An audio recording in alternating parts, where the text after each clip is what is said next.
chiquitito, es interesante que uno como, digamos, pequeñito, le dé esa hegemonía a los padres. Entonces, si el papá te dice, abre la boca, viene el cuco, ¿qué tiene que hacer el hijo? Abrir la boca porque viene el cuco.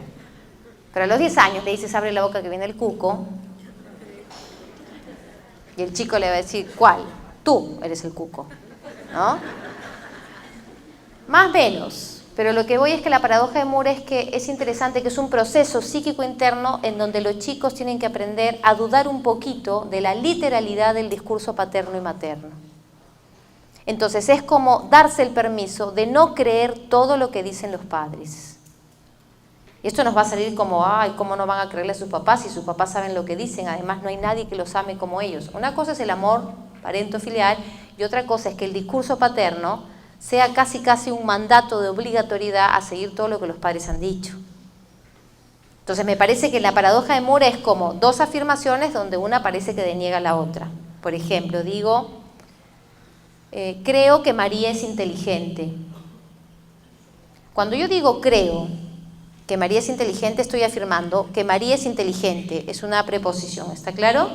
Pero cuando antecedo al creo, ya estoy dudando.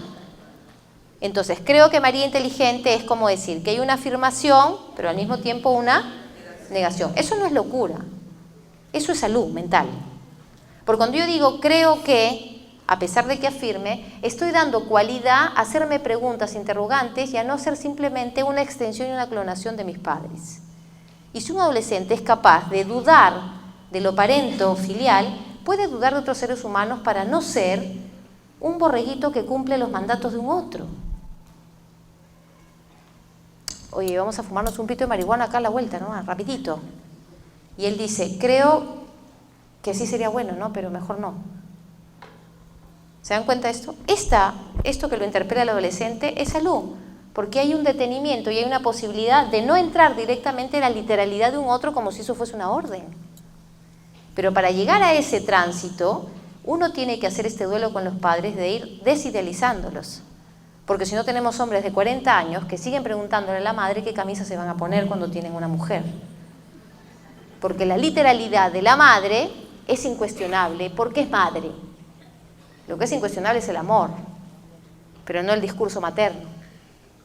¿Está más o menos claro? Entonces, vincularnos en las escuelas es también hacerle lugar a todos estos acontecimientos en donde el producto es pensar que el desafío de época es lograr que los chicos puedan consolidar algunas relaciones.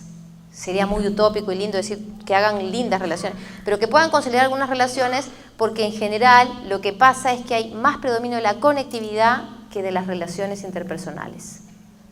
Entonces, para finalizar, me hacía una pregunta cuando escribía todo esto. ¿Cuál es el lugar de la educación para hacer vínculos más sanos, que era el título? Porque hemos ido haciendo como un recuento de la vincularidad, de los encuentros, que también hay desencuentros, de las representaciones y las presentaciones, de lo que nos interpele una sociedad posmoderna en donde hay que desuponer cosas para suponer otras, que nos incita a ir como haciendo corrimiento de las etiquetas dicotómicas de buenos y malos, los que pueden, los que no pueden, los funcionales y los disfuncionales, que nos ayudan a pensar que los educadores no solo tienen una profesión de generar saberes y empoderar conocimientos, sino que los educadores son siempre filósofos de época, porque están de alguna manera llamados a preguntarse todo el tiempo lo que están haciendo en términos de por qué y para qué lo están haciendo. Es como pensar que la vincularidad es asumir que en épocas de modernidad líquida no podemos seguir pensando en el mismo modelo de autoridad vertical, sino tenemos que pensar en una co-construcción, en el pensar de hacernos un lugar, de hacer una hospitalidad a lo que es la globalización. Porque la globalización va a ir por más, pero lo que nos queda a nosotros como efecto vinculante es hacer hospitalidad al otro, y hacer hospitalidad al otro implicaría mirarlo situacionalmente sin hacer generalizaciones masivas. Los chicos de cuarto año de media, no, él, ella, usted, esa singularidad que lo decía Leibovitz, que era un gran historiador que falleció el año pasado en un accidente, 48 años en Buenos Aires. Él justo antes de morir dijo, ¿no? Los profesores y los psicólogos deberían pensar en 3 conceptos. ¿Qué cosa es un acontecimiento, qué es una situación y qué es un fragmento? Porque cuando uno, más allá de muchas palabritas, cuando uno se ubicaína, más o menos en eso tiene una ubicaína, las cosas vienen más fáciles. Nosotros, por ejemplo, pensamos lo siguiente, ¿no? Un docente que piensa situacionalmente, piensa en la particular de ese muchacho, en su contexto. Pero saben que antes decíamos también, hemos dicho eso, no es descubrir la pólvora. Hay que pensar en el contexto, pero antes se pensaba en el contexto como lo que acontecía alrededor del muchacho, ¿no? El contexto, para Leibovitz decía, el contexto, pensar en situación es pensar qué está pasando en este encuentro entre tú y yo. Este es el contexto. Eso es pensar en situación. Pensar que esto es un suceso, es pensar que es un suceso porque tiene efectos de actualidad. Y salir del imaginario de que siempre que un chico trae un problema hay que hacer todo el determinismo del pasado. Chico que no estudia, ¿qué es lo que más saben? Hijo de padres separados. Es por eso, pues. ¿Cómo es hijo de padres separados? ¿Cómo sabes que es porque es hijo de padres separados? ¿Todos los hijos de padres separados tienen problemas de aprendizaje? Pero es lo más rápido, porque hay una necesidad de urgencia de resolver todo en determinismos. Si uno piensa en suceso, dice, este es el suceso, este es el momento, esto está pasando acá, ¿y qué hay de lo presente en este muchacho? No quiere decir que es hijito del repollo que no tiene historia, pero esa historia no determina las cosas. Entonces, pensar situacionalmente es una cosa, ¿no? En un contexto del encuentro ahorita. Pensar en suceso es darle lugar más al presente que a todo el pasado, con todos los ancestros y todos los problemas. Y pensar en un fragmento es pensar que esto que está pasando ahora no tiene por qué necesariamente pasar mañana. Eso es un fragmento. Los padres te dicen, ¿no? Uy, doctora, si a los 5 años no me obedece, ¿qué será a los 15? ¿No dicen eso? Si ahora es así el chiquito en el colegio, uy, será un delincuente, ¿no? Como tengo una mamá que ayer, chiquitito, tengo una mamá que ayer estuve re impresionada. Una familia a predominio lo violento, violencia y familia de clase media alta. Porque uno siempre dice violencia, pobreza. Mentira, no siempre. Media alta, llega a la familia, bueno, a la terapia, discurren en muchas cosas, se produce también algo medio violento ahí entre críticas, quejas.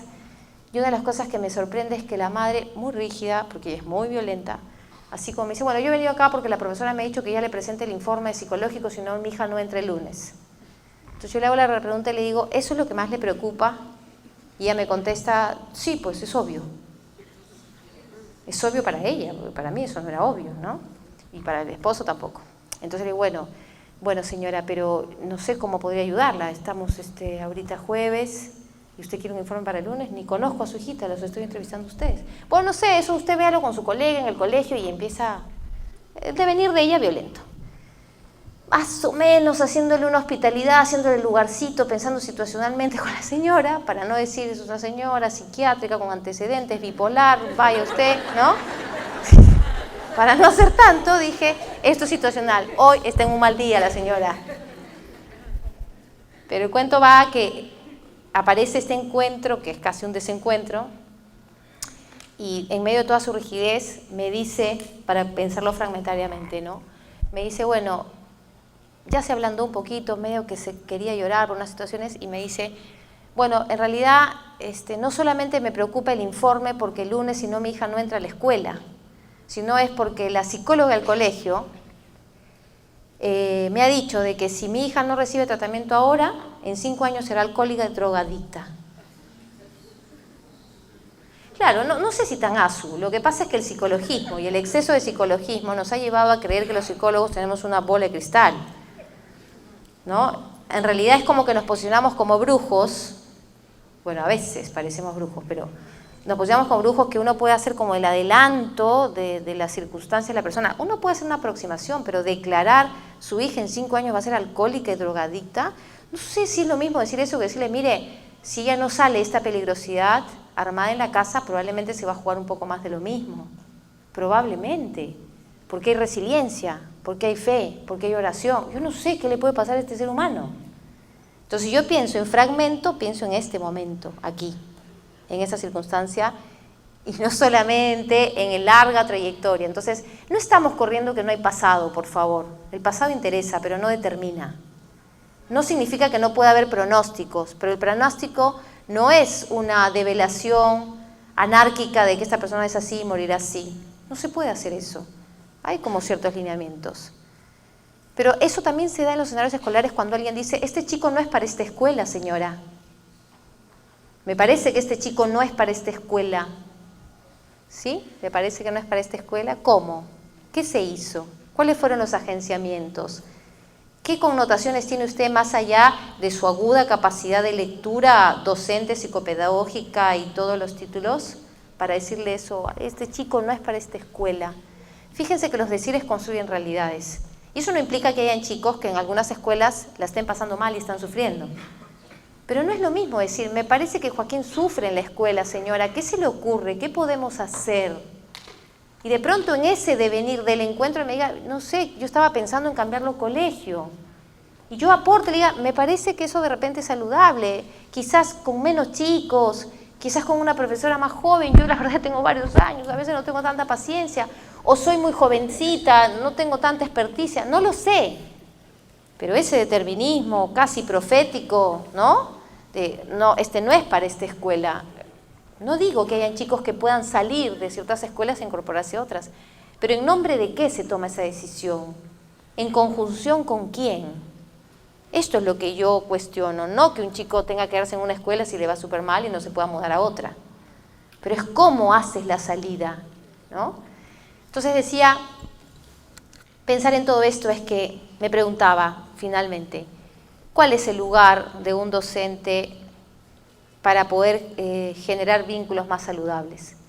Primero pensar que la salud, lo dijo alguna vez la Organización Mundial de la Salud, no es un estado de bienestar. Yo por lo menos no es que esté echando abajo los conceptos de la Organización Mundial, pero yo pienso que la salud es una producción colectiva de compromiso comunitario. Porque si la salud solamente la entendemos como un bienestar personal o como un equilibrio, es como que es mi chamba, tiene que ver conmigo. Mi bienestar, mi equilibrio, mi calidad de vida. Pero yo me pregunto, ¿mi calidad de vida me la produzco yo conmigo misma frente al espejo? ¿La produzco en medio de una sociedad y de una comunidad que me da oportunidades o que me da ciertas desventajas? Entonces, no se puede pensar en salud a territorio del uno, sino como una producción colectiva. Una producción colectiva donde se incluyen aspectos culturales y sociales. Si eso es salud, entonces, ¿cómo un educador hace salud dentro de una escuela? Yo creo con 4 aspectos sumamente importantes. La primera es que si hay algo que garantiza una escuela emocionalmente saludable, es que sea una escuela donde lo que menos puede existir es lo violento. No se trata de que todos los chicos estén bien, armónicos, no tengan problemas de aprendizaje, todos tengan familias funcionales y todos sean felices. Eso es muy lindo, pero es una utopía. Yo creo que alguien hace salud cuando crea escenarios de lo no violento. Y lo no violento es también desterritorializar la idea que hay una víctima y un victimario. Porque las políticas, incluso sociales, siguen de alguna manera avalando la víctima y el victimario. Entonces, la víctima es la pobrecita y el victimario es el malo. Entonces hay que hacer todo un tratamiento para los victimarios, porque las víctimas, pobrecitas. Yo lo que considero es que es una producción entre el dos, en donde hay que ayudar a que las personas entiendan que lo violento es un encuentro en donde cada quien está poniendo su parte para que eso suceda. Porque sin desmitificar nada, pero hay gente que compra los boletos para sacar la violencia al otro. ¿No es cierto? Y hay una violencia enloquecedora. Hay una violencia enloquecedora sobre la cual nadie está inmunizado y que no tiene que ver con la personalidad, tu historia, tus ancestros. La violencia enloquecedora es cuando tú te encuentras con alguien que es negadora de ti como persona. Si tú vas al encuentro con alguien y ese alguien te niega como sujeto, piensa que tú eres un objeto, uno enloquece. Enloquece en el sentido simbólico, no es que se va al manicomio. Pero uno saca partes de uno que probablemente son desconocidas y uno dice, uy, me volví loca. Si hay algo de lo violento que es absolutamente transversal y se llama violencia enloquecedora, es ir al encuentro con alguien donde tú estás pasado por la tabla del cero, donde no hay efectos de consideración, donde no hay efectos de no sé si de empatía, simplemente de consideración, donde tú no estás borrado a la presencia del otro. Y si hay algo que borra la presencia del otro, es la hegemonía de poder.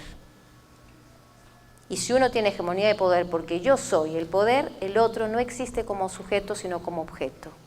Y entonces, en tanto objeto, no va a reaccionar reflexivamente, sino cosificadamente, y eso hace la violencia. Una escuela que se vincula saludablemente es una escuela que va a predominio de lo no violento. Y lo no violento solamente se consigue aceptando, profesores, la diferencia, sacando de sus cabezas muchos prejuicios que no hacen lugar a la diferencia. Cada quien trae su propia gama de prejuicios, son respetables, pero en producción docente esos prejuicios tienen que quedar en un costalito y hacer unas nuevas representaciones. Y mucho menos en ponderar esos prejuicios en nombre de lo institucional,